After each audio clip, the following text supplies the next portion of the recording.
on March 19th, 2024 at 9:14 p.m. the public hearing for the City of Tampa Historic Preservation Commission. Welcome, everyone. I am Carrie Ann Canch, the Vice Chair of the Commission. And I would like to, first of all, start off by introduction of the commissioners. Susan Swift, Urban Planner, Boggs Engineering. Tom Pluckon, University of South Florida. Carrie Ann Canch. Missy Shoecraft, preservationist. Okay. And also with the introduction of the staff, we have Dennis Fernandez, Elaine Lund, Alexis Guzman, Heather Bonds, and our legal person, Camara Pettis-Mackel. And now we'd like to do the reading of the minutes from January 9th, 2024. I'll move to approve. Second. Everybody accept? I'm sorry. I think I can't second because I wasn't here. Is that true?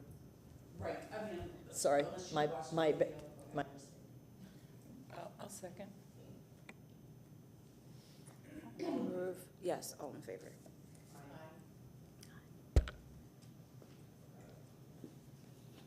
And then we'd like to move on to the conflict of interest.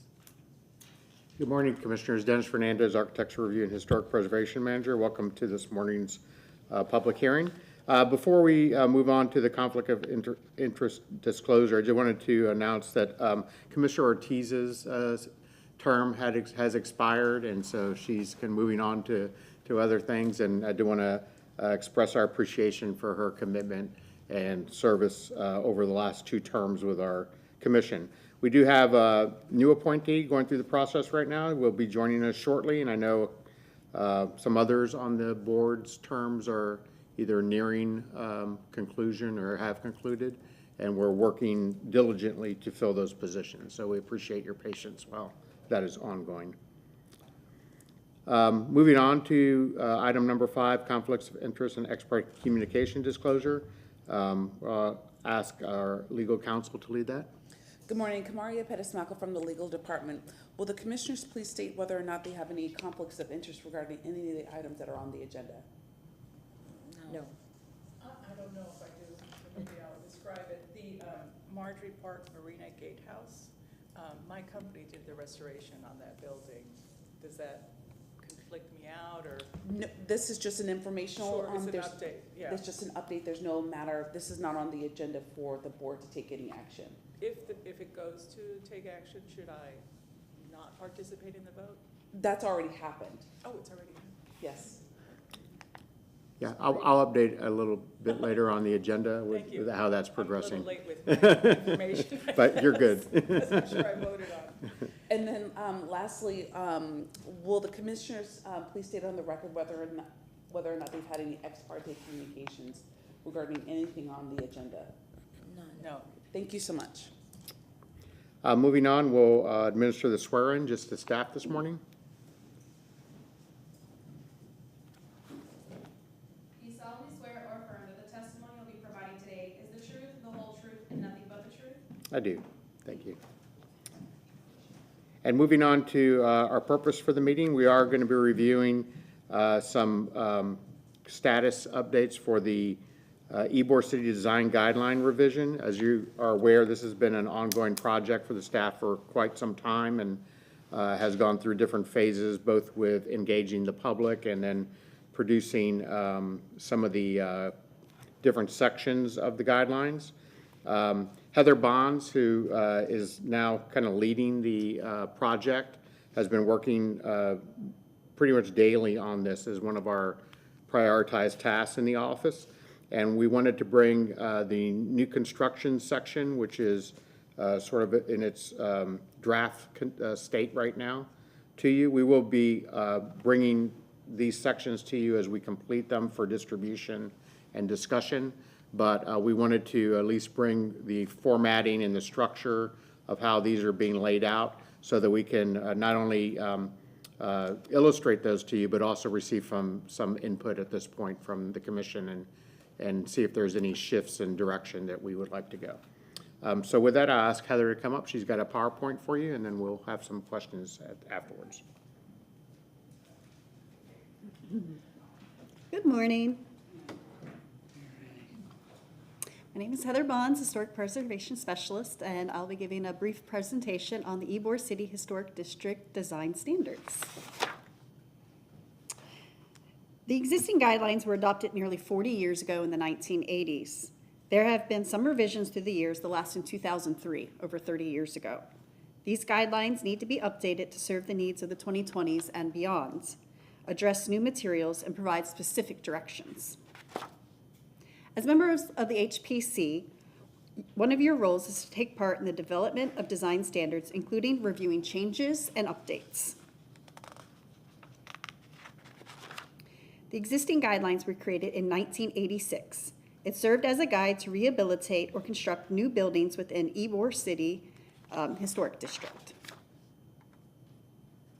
The current preservation guidelines have been effective and helpful as a broad how-to. However, we do use these as a review tool when evaluating projects going before the BLC, which can be challenging for staff when categories are overly broad. Previous staff assessments of the existing guidelines found that there needs to be more emphasis on rehabilitation. It lacks the necessary references to the Secretary of Interior standards, which are codified in our code as a review tool. The new construction section lacks depth. The overall document is not formatted in a method that is informative and instructional. Some illustrations lack detail required to be of assistance and tend to be extreme as comparison methods. Further development was needed in the consideration of additions, relocations, and demolitions. The advances of technology necessitate periodic updating. Again, it's been over 20 years, and there's been quite a few advances and new products in the preservation and construction methods. An additional section should be added to address certain elements such as color, accessibility, and environmental topics.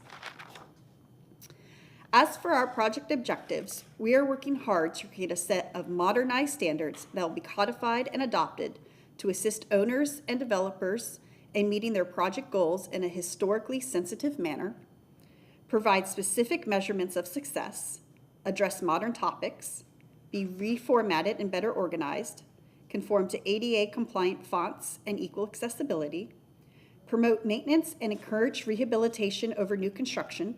Currently, maintenance and rehabilitation are one short chapter. We're breaking those out into individual chapters. We want people to be more informed about historic preservation maintenance and what they can do to keep their houses updated. Historic preservation is maintenance first, rehabilitation second, and new construction as a last resort, and we want to emphasize that in our guidelines. We need to include user-friendly tools. We plan to include project checklist and matrix for easy references.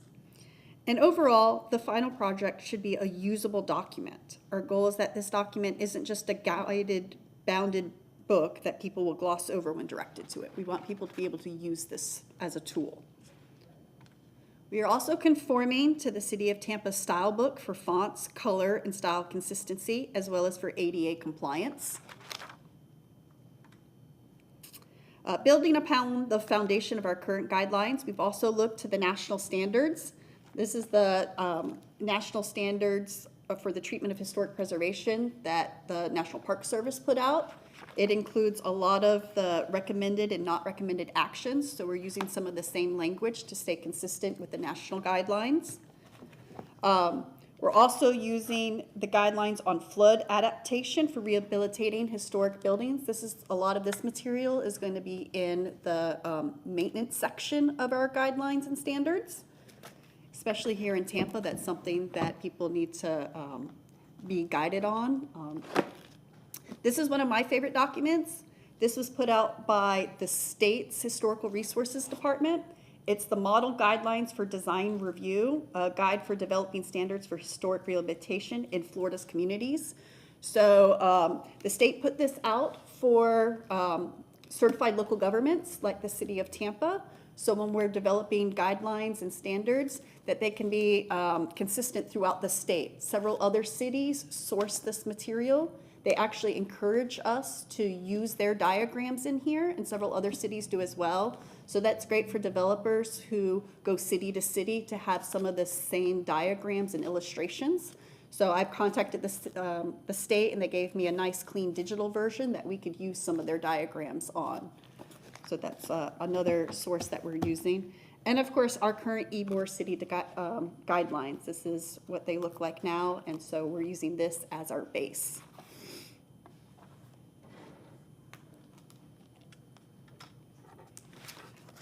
As for guidelines for standards, we currently have a set of guidelines. We are proposing a set of design standards with corresponding guidelines on how to accomplish each standard. As mentioned, our current guidelines provide broad recommendations. One of the main objectives for proposing a set of standards is to provide more specific and clear mandatory directives. These will be a uniform measurement for each project proposed. The final step will be adopting these standards as regulatory codes with the strength of any other city land development code. As for the difference between guidelines and standards, think of it as the shoulds and a shall. A guideline may say you should replace wood windows with wood windows, where a standard would say you shall with when replacing windows. This enforces that it should be or shall be done. One of the primary objectives is creating a usable document, which begins with a better format. Here shows the direction of where we are going, from the existing adopted guidelines to the preliminary draft provided by hired consultants to the current staff draft. Here's how scale is presented in the 3 iterations. The existing document, as discussed, is too broad, with very little explanation of direction and a simplistic diagram. A few years ago, the city hired a consultant to provide an assessment of the current guidelines and recommend changes. An improved draft was provided. However, further development is needed to better address the ongoing specific trends in Ybor City. Staff is building upon that draft with a visually cleaner layout and more specific direction and context. To become a better usable document, we are proposing that each topic can be used as a one-sheet reference, so that in a pre-application meeting, instead of providing a link to the entire book, we can provide specific handout sheets that relate directly to the proposed project. Each page will have the following components: the title of the criteria topic, such as scale, the criteria standard. This is a one-sentence specific standard to meet that criteria topic, typically with the word shall to convey its requirement. These standards will be what staff uses to evaluate each project and will be provided on a project evaluation worksheet for both staff and developers to utilize in project planning or evaluation. Key terms: these are the definitions to provide a consistent understanding between staff, the board, citizens, and developers. Context: an intro paragraph that contains background information about why the criteria is important to Ybor City. Guidelines: these are the shoulds and the shalls of how to meet the standard. And a summary of the permissible and not permissible actions to provide at-a-glance guidelines to support each standard. On the flip side, we'll be providing visual examples, such as diagrams, pictures, illustrations, plans, and some AI-generated renderings, truly using 2020 modern tools to convey historic preservation methods. These are the 6 sections proposed. The introduction will be updated and reformatted with new pictures and text and include the YC 7 through 9 zoning descriptions, which are not currently addressed. As I mentioned previously, maintenance and rehabilitation were in the same section. We are breaking maintenance out to help provide specific guidance on maintaining historic structures. These are the preemptive actions homeowners or business owners should take to continuously or annually maintain their historic properties. This will also include helpful tips to make historic properties more energy efficient, such as keeping insulation updated, checking regularly for holes, regular roof inspection, and basic window maintenance. Rehabilitation is subdivided by landmark, commercial, residential, and industrial sections. We will make the appropriate updates to each section using successful examples from the district to best illustrate how rehabilitation can be achieved. This section is now in progress. As one of the most vital and in-depth sections, We've tackled this section first. There are 26 topical standards.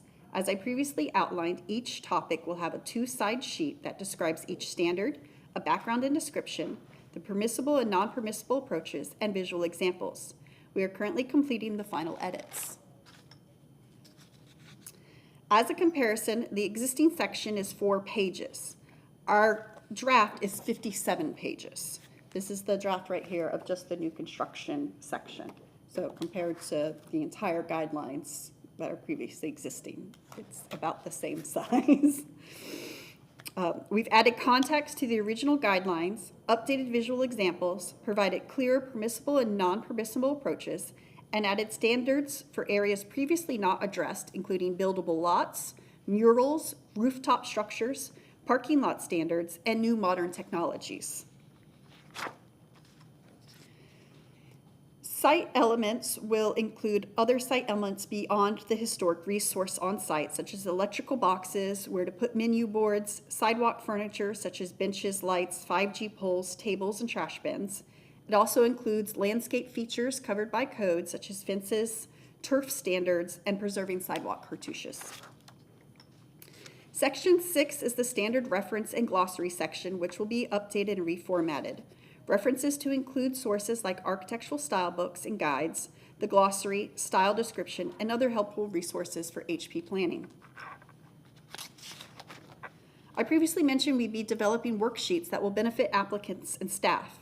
Applicants will be able to use these worksheets to design projects, in the case of new construction, and how it meets each standard. Staff will be able to use the same set of criteria to evaluate the project and perhaps add these worksheets to future staff reports. This provides consistent understanding of how plans are evaluated and what is expected from the applicants. We hope this transparency will result in less projects being continued throughout the hearing process. Other handy guides we are adding is a project process matrix for a quick glance on how project types are evaluated, either through the administrative process or the board hearing process, and by its historic status, whether it's contributing or non-contributing. We've provided the steps for each of these processes and expected review times. Again, we hope this creates a transparent and consistent process for all applicants. As guided by code, once the full draft is completed, we will notice for public input within the district, seek approval recommendations from the BLC.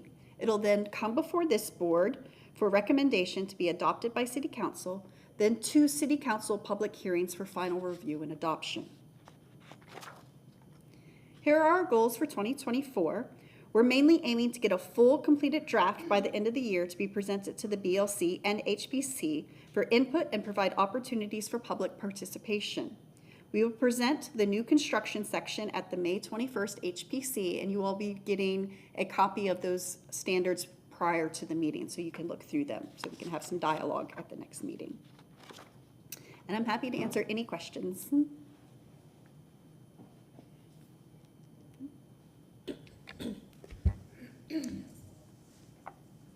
I'm very excited for you and for us to be able to, after all these years, revisit this.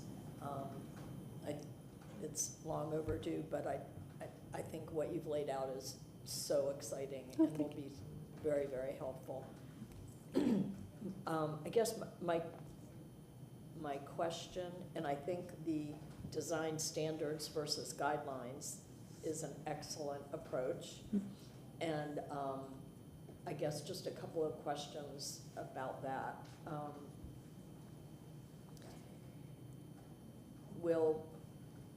If somebody submits something that does not meet the guideline or the standard, is the one thought that they will have to write a justification in order to not meet that standard?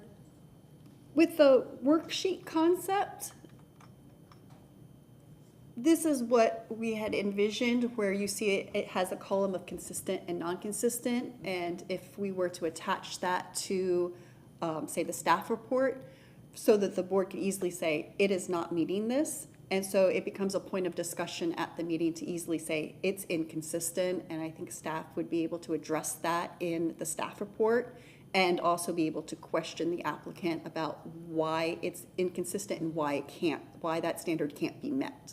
So it is the intent that the applicant would have to address it. Yeah, I would, just a suggestion, to maybe ask them to admit that first, and where identify, I need a variance or a waiver for this, or I'm not meeting this, and here's my justification. That just might be another layer to give the staff more, and the board more meat.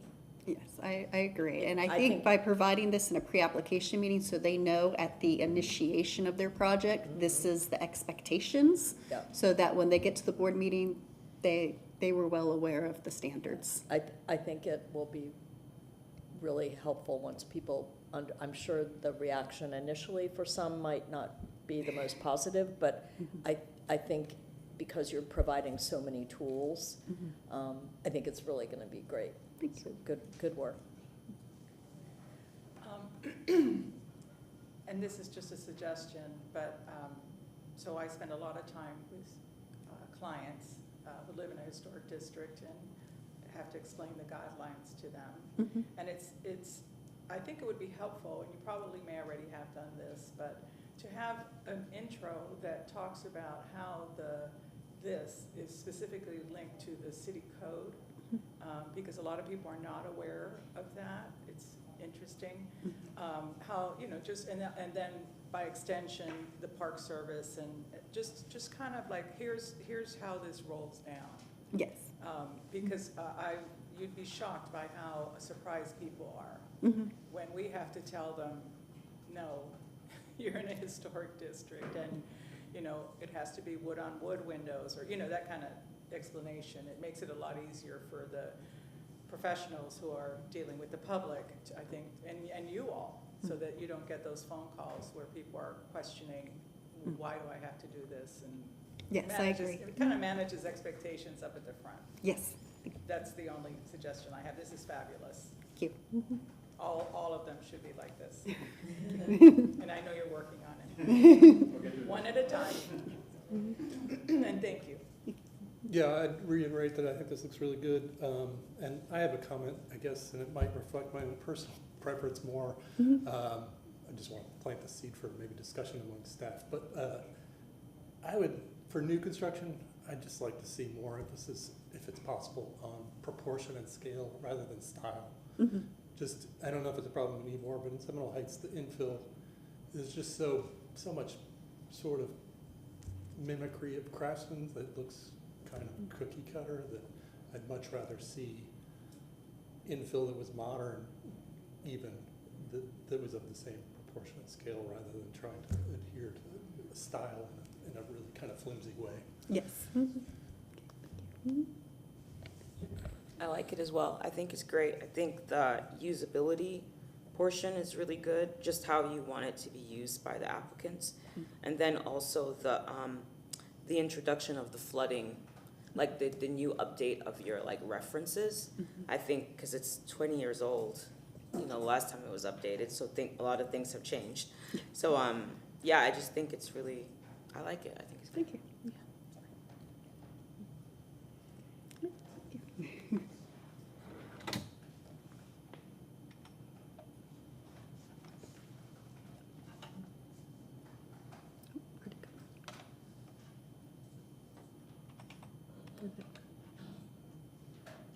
Queuing up our next PowerPoint. See. Does it not go? I don't know where it went. Is it maybe on?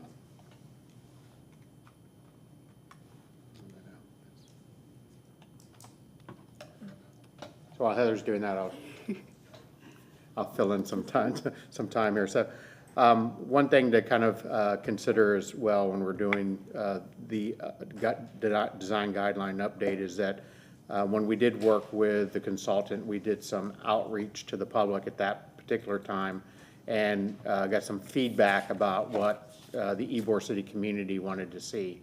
And that's, where I made my assessment that the staff needed to do further work on developing guidelines that were a little bit more relevant to the specific tasks that the barrio was being challenged with at that time. There's another layer of development that's been coming through the last couple years, particularly intense in Ybor City. It's really sort of beyond reference historically some of the types of development that are coming through. So we needed to kind of take a step back and really address that type of larger scale, acre size development that's coming in segments in the district, and to give the barrio and the development community the tools that they needed to successfully navigate through the historic review process and be able to develop their project in harmony with the historic nature of the district.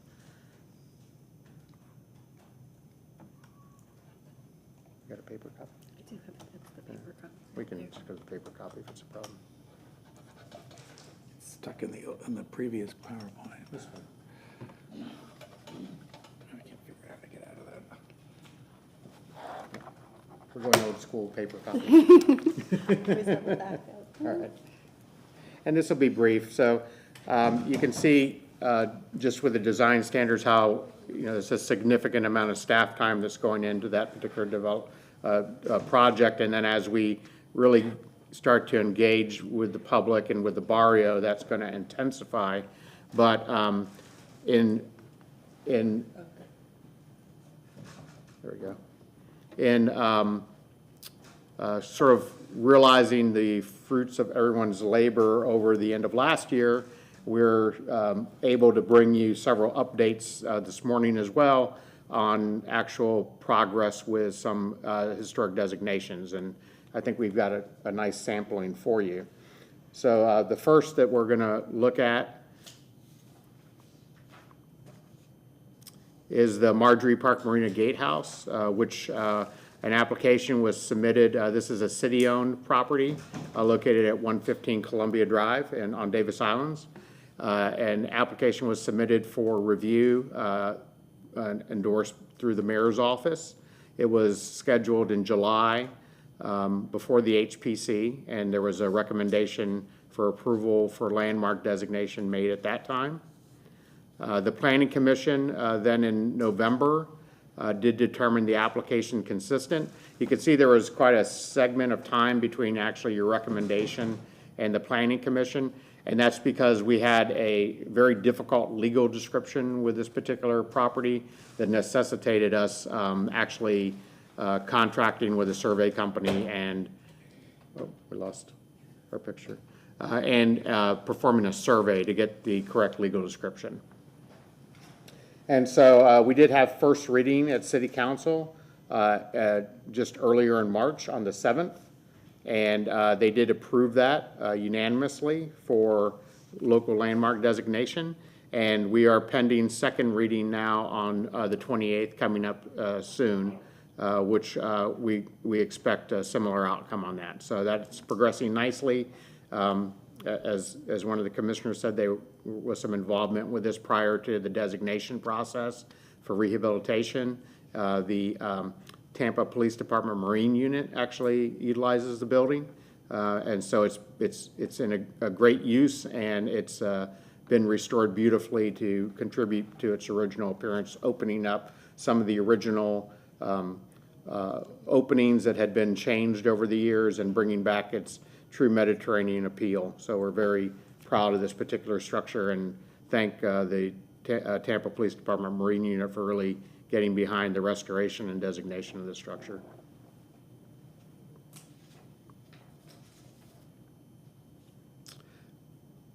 The next update is with the Memorial Park Cemetery, located at 2425 East Martin Luther King Jr. Boulevard. As you may recall, this particular cemetery fell into disrepair and was eventually acquired by the city in order to preserve it and to pay the appropriate respect that it warrants. Following that acquisition, application was submitted for the designation of this as a City of Tampa local landmark. That occurred last June.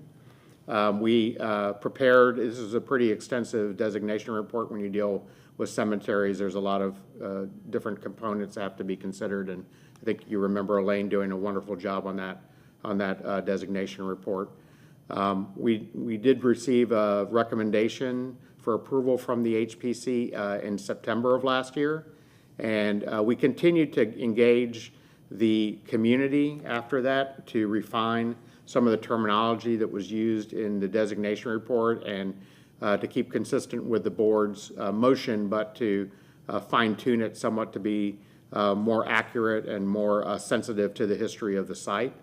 That was then forwarded to the Hillsborough County Planning Commission in December, and we did receive a consistent determination from them.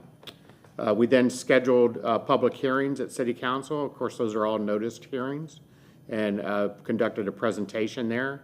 The first reading was February 15th. Was received very positively by City Council and by the community as a whole, and was passed unanimously, and then just recently was passed second reading in March. So this is now added on to our list of historically significant properties in the city, the landmark distinction, and we are working with the community and with other agencies on its, not only its restoration, but its improvement for the future. So it's got a great momentum. I think it's a great example of the city and the community partnering together for a very positive outcome, and we look forward to making progress on that side and further recognizing its history.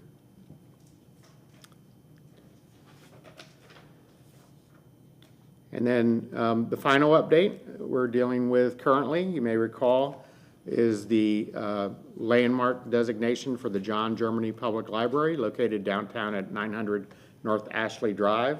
And this is another community-based designation that was really brought to the city by a group of very engaged community activists that had not only a recognition of the importance of the library and its architectural character, but also of the continued period of redevelopment of our downtown core and ensuring that historic buildings that have architectural or cultural significance are protected. So this application was submitted officially in September of 2023, and it was endorsed by the mayor, so we're very appreciative of that. It was scheduled before the commission in January. At that time, as you may recall, there was a number of individuals from the public who participated and expressed their support for this action on this building. The recommendation was to forward this particular proposal to City Council, having met the criteria under 27-257. The Planning Commission was forwarded this for determination of consistency with the comp plan. We did receive that back in February. And our next action is we've currently, just recently, noticed for the City Council hearings. So you may see we have these very large new signs that we're noticing under our code with. Those will be very evident in front of the John Germany Library. Those are going to be the new standard for public notices. In addition to conducting mailed notice for our first reading of the ordinance on April 18th, 2024. So when we have those particular first readings, the staff will go and present a more of a concise presentation than what you saw at your particular hearing, but they are dealing with not only the eligibility components of a particular property, but also the motion of this commission and finding its eligibility for the designation. So we have a lot of, I think, very positive action sort of in different phases right now that the staff's been working on, and we look forward to bringing you more here in the near future. Thank you.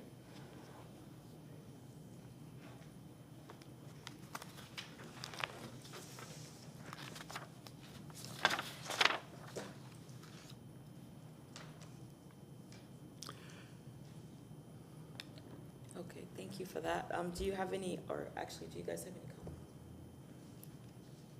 Okay. Do you have any new business that you'd like to, does anybody? I have no items for you this morning for new business. I do want to bring up something that was brought up at the last hearing, and it was just, is there any update on the Jackson House? So I did, Ms. Pettis-Mackel and I did speak with your chairperson in our agenda prep. Unfortunately, your chair wasn't able to attend today. And we are in a process where City Council is requested information on the continuing effort to preserve and restore the Jackson House.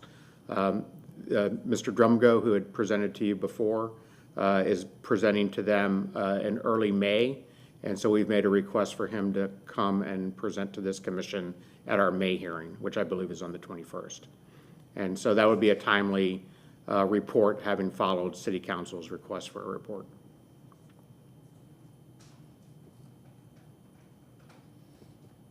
Okay, I'd like to make a motion to receive and file submitted documents and exhibits. You're asking for a motion. I'm asking for a motion. So yes. So moved. Second. All in favor? Aye. So if there's nothing else, I'd like to adjourn the public hearing for the Tampa Historic Preservation Commission at 9:50 a.m. Thank you. You're welcome.